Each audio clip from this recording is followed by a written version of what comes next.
அது என்னன்னு பார்த்தீங்கன்னா வந்துட்டு மினிமல் டோஸ்லேருந்து நம்ம ஸ்டார்ட் பண்ணணும். இப்போ வீக்லி ஒன்ஸ்ன்னு பார்த்தீங்கன்னா, மந்த்லி வந்துட்டு 4 இன்ஜெக்ஷன்ஸ் நம்ம போட வேண்டியது வரும். 4 இன்ஜெக்ஷன்ஸ்னா ஃபர்ஸ்ட்டு ஸ்டார்ட் வித் 2.5 அதுக்கப்புறம் வந்துட்டு 5, 7.5 அப்படி வந்துட்டு அதுக்கப்புறம் பார்த்தீங்கன்னா, டோசேஜ் இன்க்ரீஸ் பண்ணணும் நீங்க.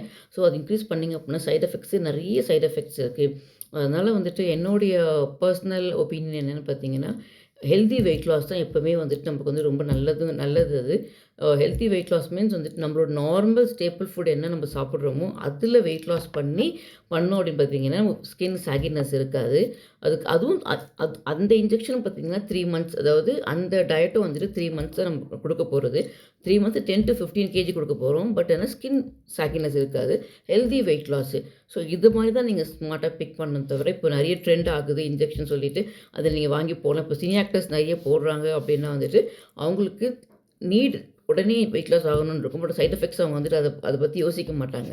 நம்பளுக்கு வந்துட்டு சைட் எஃபெக்ட்ஸ் இல்லாம ஒரு ஹெல்தி வெயிட் லாஸ் என்ன அப்படின்னு பார்த்தீங்கன்னா, நம்மளுடைய நார்மல் டயட்ல எவ்வளோ வந்து வெயிட் லாஸ் ஆகும்னு பார்த்தீங்கன்னா, மினிமலா வந்துட்டு ஒரு ஒரு காமனா ஒரு ஹெல்த்தி வெயிட் லாஸ் எப்படி ஆகணும் அப்படின்னு பார்த்தீங்கன்னா, 1 மந்த்துக்கு வந்துட்டு ஆ அது 5 டூ 15 கேஜி வரைக்கும் நம்ம வந்துட்டு வெயிட் லாஸ் ஆகலாம். 1 மந்த்துக்கு. 1 மந்த்னா 3 மந்த்ஸ்க்கு. ஸோ 1 மந்த்துக்கு ஒரு 5 கேஜி 4-5 கேஜினா ஒரு 3 மந்த்ஸ்க்கு பார்த்தீங்கன்னா, ஆன் அன் ஆவரேஜா ஒரு 12 கேஜி வந்து நம்ம ரெடியூஸ் நல்லாவே ஆகலாம். ஸோ இது மாரி தான் நீங்க பண்ணணும்.